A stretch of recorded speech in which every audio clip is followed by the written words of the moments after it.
Okay, welcome everyone to Volunteering with Your Pet. My name is Felice Nightingale. I am the Learning Administrator for Pet Partners Therapy Animal Program, and I will be your facilitator today.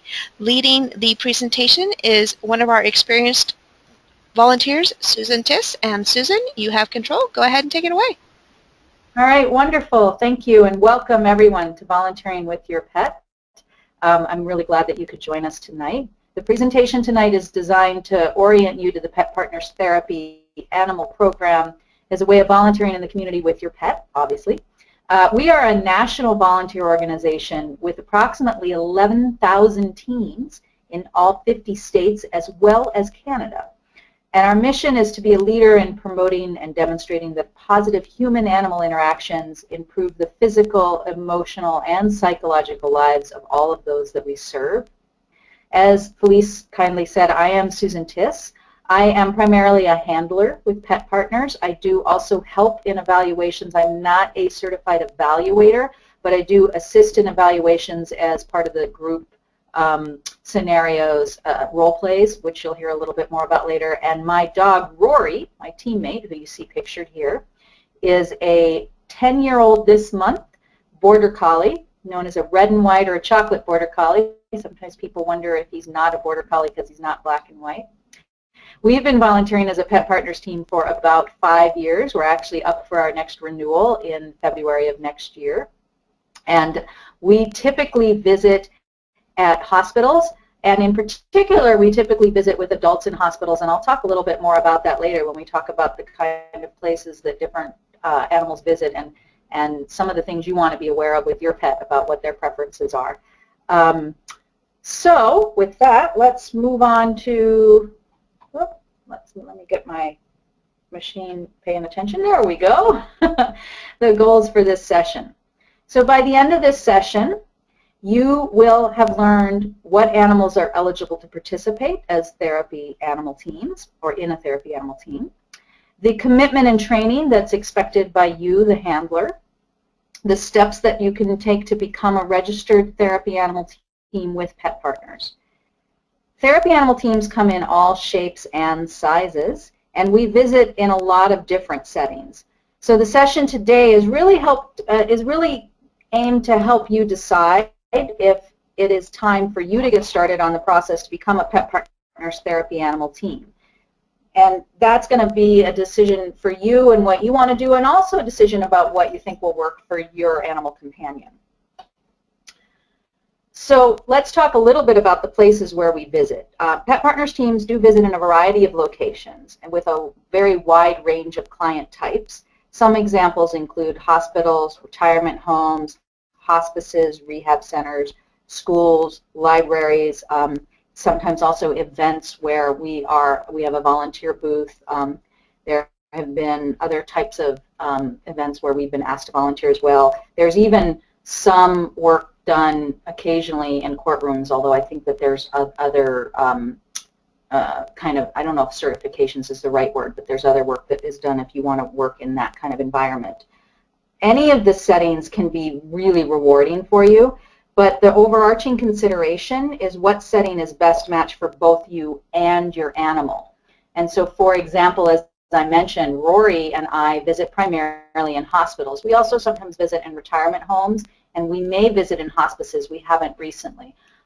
We don't visit in schools very often, and we don't visit at libraries with the Read to a Dog program.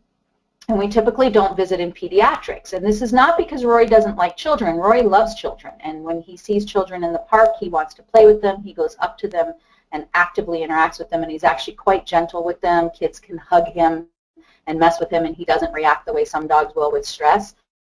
But I've noticed a couple things about Rory in the time volunteering with him. In a hospital in pediatrics, when we go into pediatrics, he doesn't really know what to do with children who aren't running around and being active. And he shows a lot of physical signs that he's very stressed by that environment, so we don't visit in the pediatrics anymore.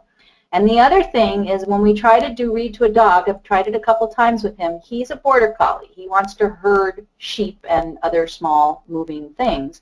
And so in a Read to a Dog program where the purpose would be for him to sit with the child who's reading to him and have at least some focus on that child, he is not happy doing that because there are many other children running around, and he believes that they should all be herded into a nice, calm group together. So he's very stressed. He shows lots of signs of stress if he needs to sit with the one child who's being still and doing what they should do and isn't out there gathering the other children. So Rory and I don't do read to a dog, and we don't visit at libraries. So let's talk a little bit about the types of therapy animal visits. Now, some visits are social in nature. That's mostly what Rory and I do. They could just be a chance to make conversation for you, to make conversation, to cheer someone up and reduce their stress or provide a welcome distraction. For example, when Rory and I visit at the hospital, we typically visit with adults. He's very good with patients who are older, have dementia, are altered from drugs, stroke victims. And he's also a really good distraction if somebody's, for example, having an IV put in and it's a little bit of a tough work. We can stand on the other side of the bed and either they can interact with Rory or I can have him do some tricks and kind of distract them. And we've done that on many occasions at the hospital where we visit. Any of the settings, other visits, so there's the social visits. There's also some more structured type of visits. And these examples of that would be a team that works with a physical therapist, and maybe brushing the dog is a therapy exercise for the patient, or even throwing a ball for the dog. Sometimes even walking the dog. Typically you would use 2 leashes for that. You would hold the leash for your dog, and then the person helping you walk them would have another leash. So lots of different kinds of things. There's also, you'll notice on the slide here, stress breaks. This is something we've started doing in my area a lot more of. We work with the local community college and university. During finals week and also during freshman orientation, we will bring the dogs on campus to interact with the students and give them some stress relief. It's been very successful. We've had more and more requests for that type of activity at our local institutions of higher learning. So let's move on. Oh, I should have mentioned, hold on, let's go back. There we go.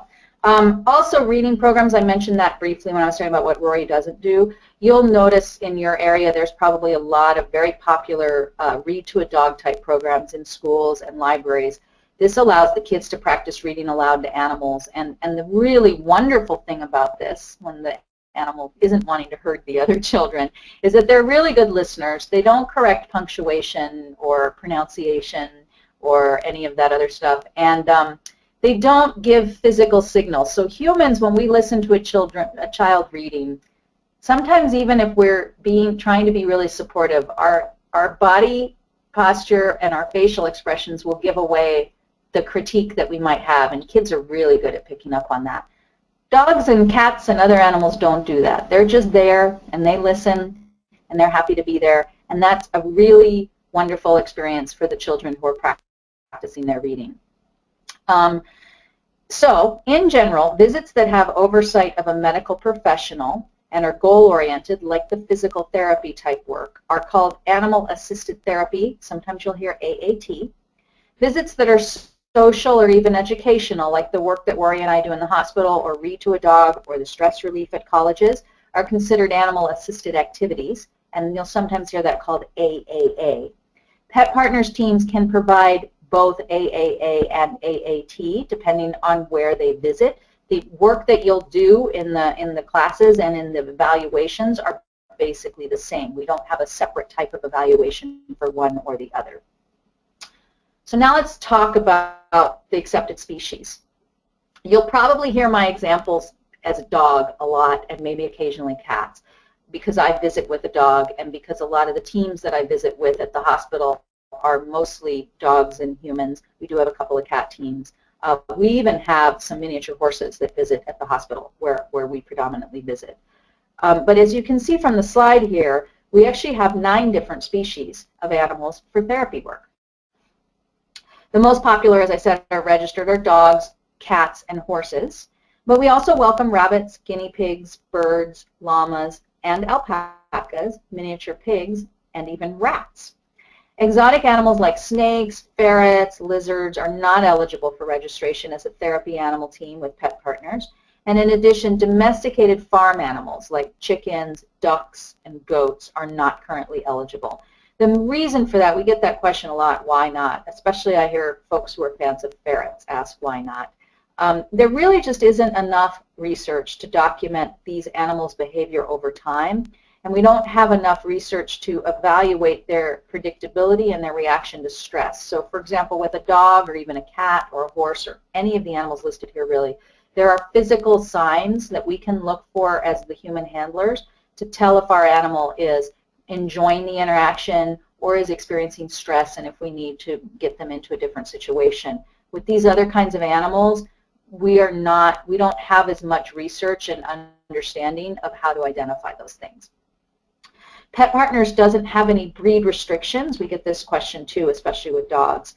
A dog of any breed or even a mix of domesticated breeds can participate, provided that its presence doesn't violate any local animal control laws. So if you happen to live somewhere that has a particular breed restriction law, the Pet Partners does not trump that local law. The local law is the one that is the one you must follow. Also, wolf hybrids are not ever permitted to register as a Pet Partners team. So now let's answer some questions that you might have about whether or not your animal is eligible to participate in a Pet Partners team. While we don't have any breed requirements, and we do have all of those different species that can register as a team, we do have some requirements that will determine if your animal is eligible to participate or not. Animals must be at least 1 year old, with the exception of what we lovingly call the pocket pets. Pocket pets include rabbits, guinea pigs, and rats. These small animals must be at least 6 months old. Birds must have lived in the owner's home for at least a year, even if they are over a year old. All other animals must have lived with the owner handler, who will be working with the owner, for at least 6 months. Animals need to be reliably house trained, and for infection control purposes, waste collection devices worn by the animal are not considered acceptable equipment, regardless of whether visits occur indoors or outdoors. There is one exception to that policy. There is something called a flight suit that if you're a bird owner and handler and you're aware of what they are, the birds are allowed to wear flight suits. All animals, and this is all animals, not just dogs, must be on a leash at all times. This includes your small animals like birds, rabbits, guinea pigs, and rats. And you as the handler will have control of that leash at all times. You don't ever turn over that leash to someone else during the visit. Animals, and here's another question that comes up. There are a lot of dog owners out there now that are feeding their dogs a raw food diet. In order to participate as a Pet Partners registered team, you cannot have your animal feeding on a raw protein diet. And animals also with a history of aggression towards people or other pets or animals are not eligible to participate for pretty obvious reasons. That includes animals who have been trained in bite work. Now, for the safety of your animal and the people you visit, animals may not be on any kind of antibiotics, antifungals, or immunosuppressant medications. However, once they complete those medications, they are welcome to participate. If your animal meets the other requirements, the age and the house training and not being aggressive, all the stuff we just talked about, then they also will want to have, you'll also want them to have basic obedience skills, and if they do, then this might be a very good fit for you. You should know too, it's also possible to volunteer with an animal that is not your pet.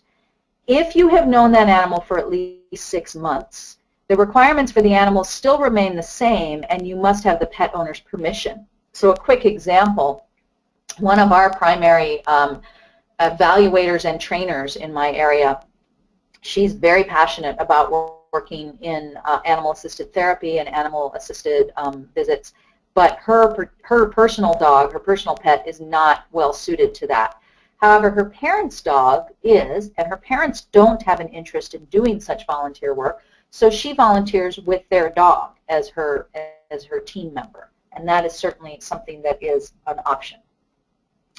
All right, so let's go on to talk a little bit about what makes a successful therapy animal, because it's not just about how old they are and whether they're house trained and not aggressive and whether they have obedience training. There's a few other things you want to look for in any animal.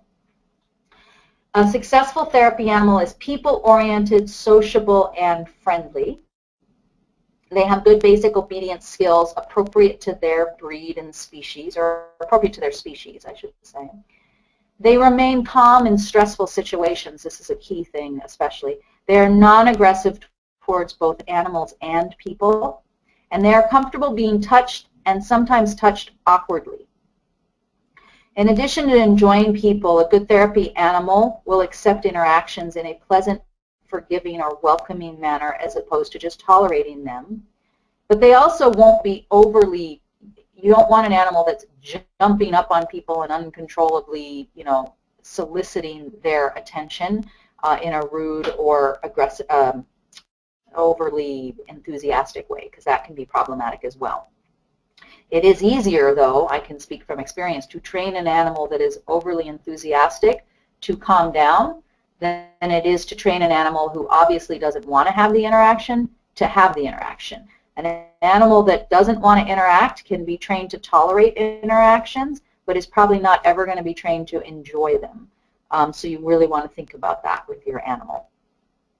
We also want to see that they demonstrate what we would call species-appropriate body language that indicates both interest and relaxation. So for example, with a dog like my dog Rory, friendly tail wagging, a soft body, a relaxed face. Again, they don't have to be jumping up and down and being super excited, but we want to notice that they are relaxed and happy to be where they are.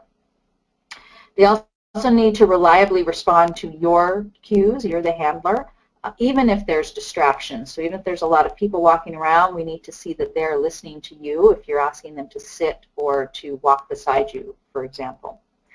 If your animal looks to you when they are unsure, nervous, or need any kind of guidance, then you probably have a strong bond with them, and that is a very important component to being a therapy animal team. So we've talked about what makes a successful therapy animal. Let's talk about what makes a successful handler, because you are a team, and it is about both of you, not just one or the other. Strong handlers will be friendly and professional and polite in their interactions with people. They will have a strong relationship with their animal and that allows them to predict and redirect their animal's behavior. And they're always focused on their animal's well-being. And finally, they commit to following the pet partner standards and procedures. So the primary role of you as the handler is as your animal's guardian. You're their best advocate. And as a result, you're going to have to make decisions about what is and isn't appropriate during a visit. It's also your responsibility to ensure that your animal's in good health, of course, properly groomed, clean, and that they're enjoying the interactions with those that you visit. I can give you an example. So Rory is going to be 10 years old this year. Actually, this month. He's a rescue, so I don't know his exact birthday, but we know it's sometime roughly at the end of the year. He's been visiting with me for 5 years. We'll be starting at 6th year next year. Initially, when we first started visiting, he pranced into the hospital, pranced around, visited people, and that could go on for over an hour. And at the end of an hour, because I usually didn't want visits to last too much more than an hour, he would still be ready to visit with more people as we left. In the last year or so especially, I have noticed that it's usually at about 40 to 45 minutes when he starts to do things like looking out the windows in the room, looking out the windows as we walk down the hall, pulling a little bit toward an exterior door. He's giving me signs that he's ready to go earlier than he used to, and that's not unexpected, with a dog who's 10 years old. But it's my responsibility to pay attention to that, to make sure that I don't ask him to stay a whole lot longer beyond what he's comfortable with, so that he'll continue to enjoy the visits and we can continue to visit for as long as possible. And that's my job as a handler. In the end, don't be surprised, though, if everyone remembers your animal's name and not yours. That happens to me all the time. In fact, I have people run into me at the coffee shop now and say, "Aren't you Rory's person?" And they won't remember my name, so which is good. So Pet Partners is a volunteer organization, and that means that all the therapy animal handlers, like yourselves hopefully, licensed instructors, and team evaluators are volunteers in the community, and we're committed to promoting animal-assisted interactions in our community, as we mentioned earlier. Once you are registered, you're going to be able to approach facilities in your community where you can offer to volunteer as a therapy animal team. Now, as a volunteer, we want you to follow all the volunteer requirements of the site where you choose to volunteer. And this may include things in addition to what we require at Pet Partners, such as completing a volunteer application at the site, maybe a background check, especially if you're volunteering at schools or with anybody in an adjudicated situation. There may be health requirements and even additional training or orientations. For example, at the hospital where I visit, I'm required to get a tuberculosis test every year. I'm required to provide information on whether or not I got a flu shot. I'm not required to get one, but they want to know if I did, and if I did get one, where and when. I also was required when I first started volunteering there to go through their volunteer orientation program. And I have a special badge that they issue me at that hospital. Rory has one as well, and a special shirt. And he even has a vest for that hospital that's not his Pet Partners vest. So it really depends on where you volunteer as to what those requirements are, but we expect you to adhere to the requirements of the facility, not just the Pet Partners requirements. As a Pet Partners volunteer, it's really up to you to choose where you would like to volunteer and also how often. You will arrange the visits directly with your facility based on their needs and your schedule. Some teams visit once a week, other teams visit less frequently. Although visits should never exceed 2 hours a day, remember that you will spend time preparing for your visit, including bathing and grooming of your pet before each visit. And you'll want to reserve some time after the visit to unwind with your pet. And in some cases that might be playing, and in some cases it might just be cuddling. I should also mention that depending on where you visit, while it is up to you when you visit and what kind of visits you do, some facilities want you to make a commitment of a specific day of the week, time of the day, number of times per month, and so on. It really depends on the facility. The hospital where I visit with Rory, they're happy to just have us show up during certain hours of any day of the week and we sign in. But if you want to visit with the pediatrics division, for example, they want you to do that in advance. And there are some local nursing homes that they really want to have the visits be every Tuesday from 2 to 3 p.m., for example, because that's when they do some kind of enrichment work or because they have other events happening on other days of the week. So you want to check with the sites. And if you have a local Pet Partners affiliate, you can often work with them too. They will get requests in for visits and they can help you figure out where to visit and to schedule those visits as well. So that's helpful. So we've talked a lot about what makes a successful animal, what makes a successful human handler and a successful team, what the commitment is, something about eligibility. Let's talk a little bit now about the training to become a team. It's really important to know that we don't provide obedience training through Pet Partners. Depending on your animal's level of obedience, you may decide that you need to work on some of those skills before pursuing your registration with Pet Partners. And we don't, like I said, we don't offer that training ourselves, and we don't require completion of a specific training class. So you may choose to take a class if that works for you and your animal, or you may choose to train them yourself through some other means. It is really up to you to select the method that's best suited for you and your animal. But you should know that, whoops, sorry, I thought there was a slide on basic obedience. So I'll leave it on this slide. Let's talk a little bit about the basic obedience skills that are required.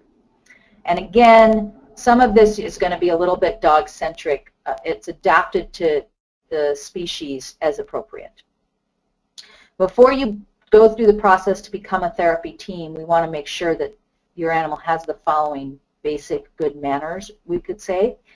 We want them to be able to walk on a loose leash near you, the handler. They should respond reliably to common commands appropriate for their species. So for example, with dogs, you would have sit, down, stay, come, and also leave it. I can't emphasize enough how important the leave it command is, especially for dogs.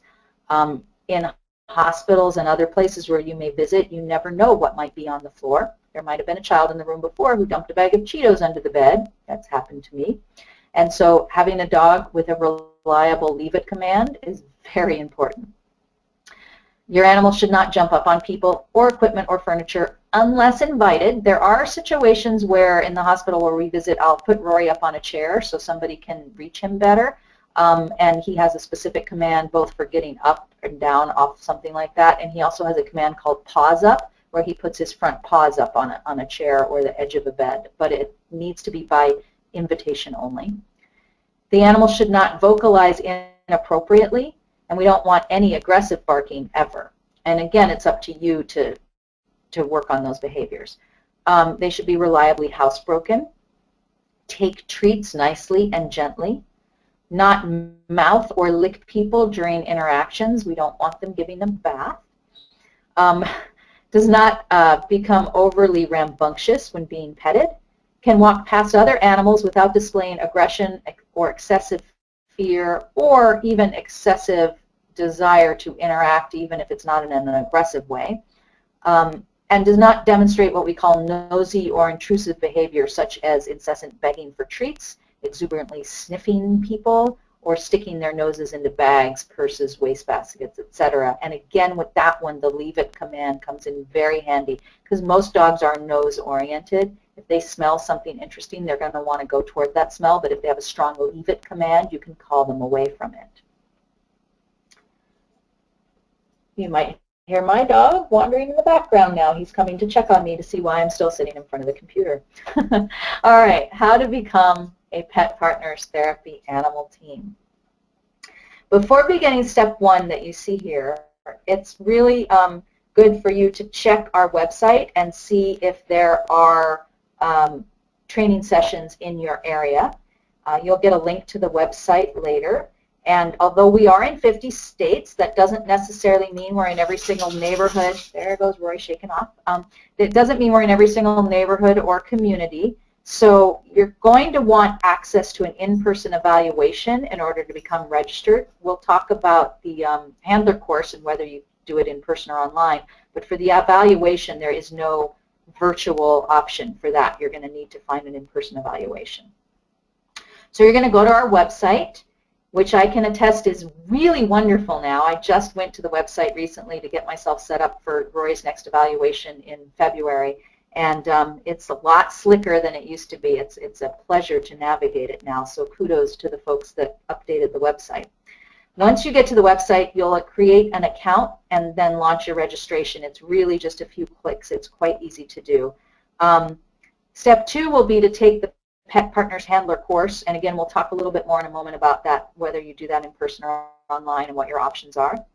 Once you've done that, you can have your veterinarian complete a health screening for your animal. Now, I would say if you are at all hesitant or not sure if your animal meets health requirements to do something like this, I encourage you to talk to your vet before you spend the money on taking the course. If you suspect that for some reason your animal's health would prevent them from doing this, I wouldn't want you to spend the money on the course and then find out that your vet says no, they won't clear your animal for doing this. And then finally, once you've taken the course and you have the clearance from the vet and the health screening evaluation, then you're going to complete an evaluation of the human-animal team. That's the in-person evaluation that tests your skills and aptitude. We'll get into kind of what the specifics of that are in just a moment.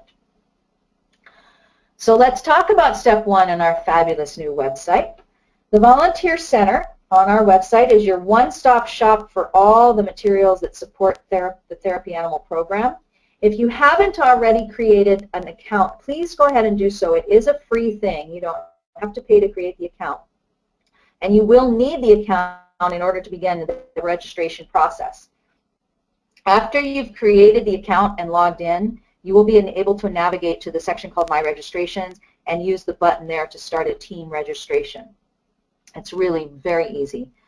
In addition to submitting your registration through the online system, you can access the resource library for a variety of supporting materials, from videos to handouts, that will help you prepare to evaluate and register for the evaluation and to register with Pet Partners. And a little plug for that, it used to be back when Rory and I first registered 5 years ago, all of this was done in paper, in person, and by mail.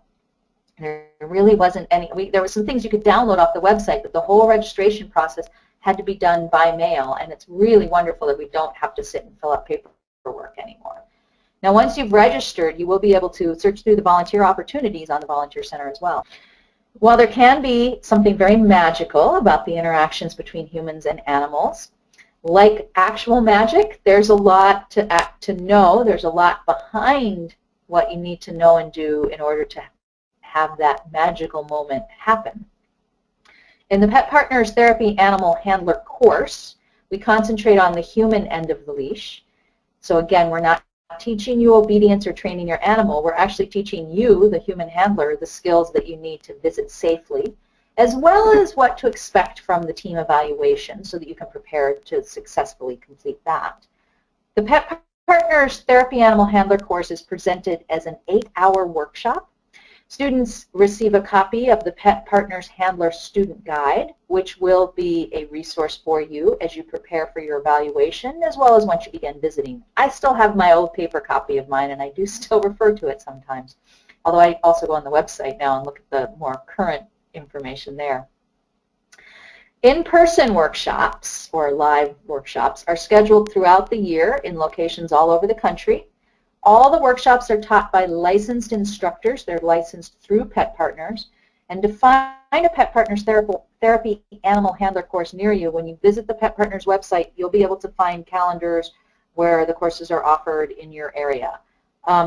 If there are not any workshops in your area and you can't find one that you can travel to, or if your schedule doesn't work for attending an in-person course and you need something more flexible, you can take the course online.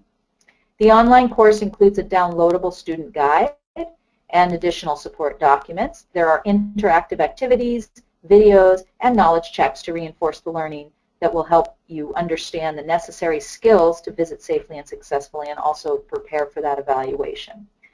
Successful completion of the course, whether you do it instructor-led in person or in the online format, is required for registration as a therapy animal team. So you cannot come in and just pass the test.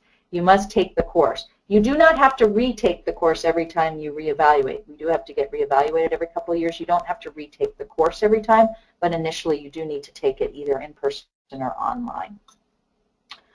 Let's talk about, I already covered that.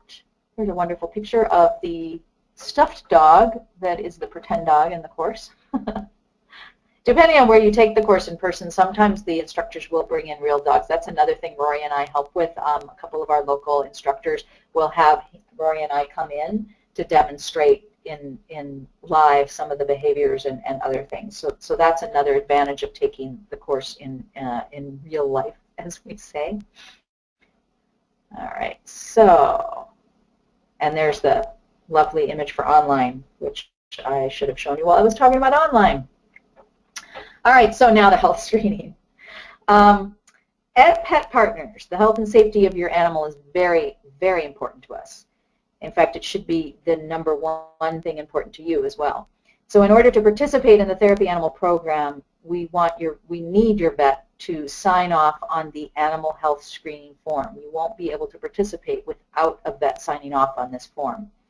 Your animal needs to be in good health to participate, and again, as we said earlier, not currently taking any antibiotics, immunosuppressive medications, or antifungals, except for that valley fever thing. And if you have additional questions about valley fever, you can get the documentation about it that we have.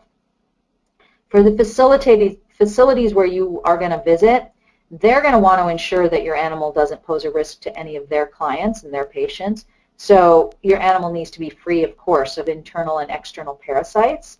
And additionally, dogs, cats, horses, llamas, alpacas, and pigs need to be vaccinated against rabies. Depending on where you live, your vet may recommend other vaccinations. For example, with Rory, because he spends time with other dogs sometimes, and when I'm out of town, he stays with a pet sitter. We make sure that he's vaccinated against kennel cough, and there may be other things depending on where you live and what species your animal is that your vet will recommend. But the rabies is what's required. All right, let's talk about the evaluation. This is the part that we get the most questions about. Evaluations are individual sessions with prospective team, that's both you and the animal, and a licensed Pet Partners evaluator. The evaluation typically lasts about 45 minutes, and it resembles a role play or a series of role plays, like what you might experience when you're actually on a visit. The evaluation process tests the animal and the handler as a team. It's really important to note that you are a team here. We're not just testing you. We're not just testing your animal. We're testing you together. During that team evaluation, we look for how well you interpret and manage your animal's behavior and how well the animal responds to you. The emphasis is that the animal is always under your control and that you as a team inspire confidence in the interactions that people have with you. You can get one of two scores on your evaluation, predictable or complex, depending on your team's performance. Don't think of it like an A or a C. It's really just about where it's better suited for you to visit so that you and your animal have the best experience possible and the people you visit with as well. So a team that scores a complex is a team that's better suited to more dynamic situations where there's a higher level of activity and less staff involvement, things that are more frenetic, like big hospitals, college campuses, places where there might be lots of different people and equipment and machinery and other things moving around. Predictable teams visit in environments where the level of activity is more appropriate for that team's ability level and is maybe more calm and controlled. A nursing home where the visits are more closely monitored might be an example. Regardless of the evaluation rating, whether you're complex or predictable, you may be able to visit either with AAA or AAT. So just because somebody is evaluated as predictable doesn't mean they might not work on physical therapy with someone. At no time during the evaluation is your animal put in any kind of situation that's dangerous. The Pet Partners team evaluators who conduct the evaluations are trained by Pet Partners, and they know that the well-being of your animal comes first no matter what. At no point during the evaluation will your animal be hurt or intentionally frightened, and at no point will you be separated from your animal. There's no expectation that you leave the animal in the room with the team and you aren't there with them. All right, so the first portion of the evaluation, sometimes referred to as PPST, is the skills test. During the skills portion of the evaluation, we really focus on how your animal demonstrates those basic obedience skills that we talked about earlier, even amid distractions. So the animal needs to walk on a leash without pulling, respond to your cues, and walk past a dog without showing aggression or excessive fear or even excessive interest in trying to ignore you and interact with the other dog. That's called the neutral dog test. And additionally, you need to interact in role play with the evaluator while showing that you can still be attentive to your animal. I mentioned earlier that Rory and I participate in evaluations. We participate as a neutral dog team. Rory is the epitome of a neutral dog. He can walk up and stay by my side while I talk to you, and your dog might be looking at him and wagging their tail and whatever. And Rory will just continue to look up at me and wait for me to tell him what to do. So he makes a great neutral dog. All right, then after the skills test, or the skills portion of the test, I should say, we have what we call the aptitude test. The aptitude test is designed to simulate the conditions that you're going to encounter when you visit. It helps us determine the most appropriate environment for you and your animal to visit in.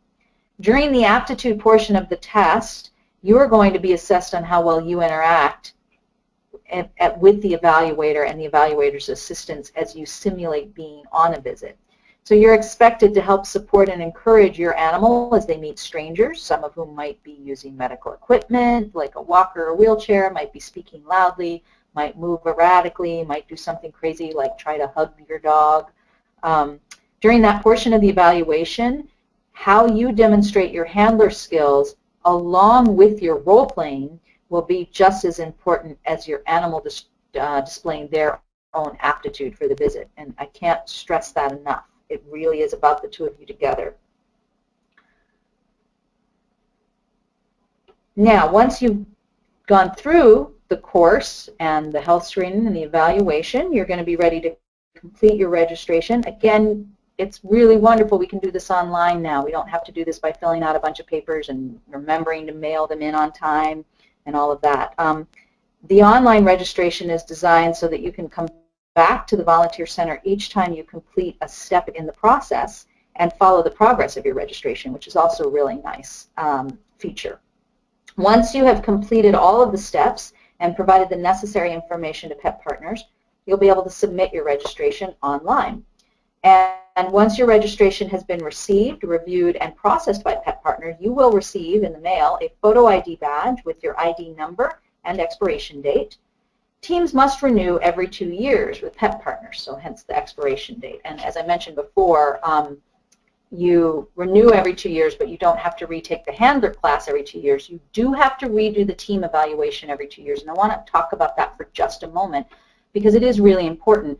You and your animal both are going to change over the course of a year or 2 years, and your animal's aptitude for doing visits might change. Your aptitude might change as well. I'm going to share with you something that is maybe a little bit scary, I don't know. So Rory, like I said, has been visiting for over 5 years. We are up for our new evaluation in just a couple of months.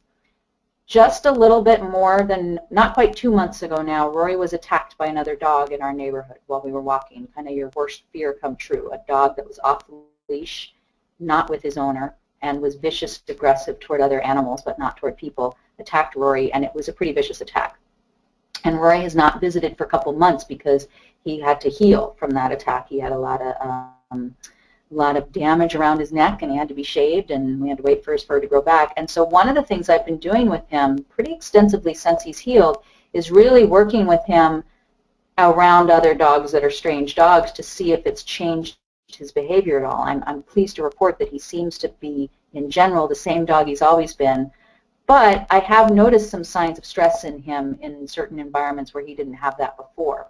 So I've been working with him a lot, but it's going to be interesting to see what happens when we go through the team evaluation in February. I've been bringing him in to classes recently to kind of help him get back used to it again, and I'm very hopeful that he's going to do fine in the evaluation, but there's always a possibility that he will not, because an experience like that can change them. And so hence, it's really important that we all get reevaluated every couple years to make sure that we still have the aptitude and the desire to do the work and the skills necessary to continue to do it.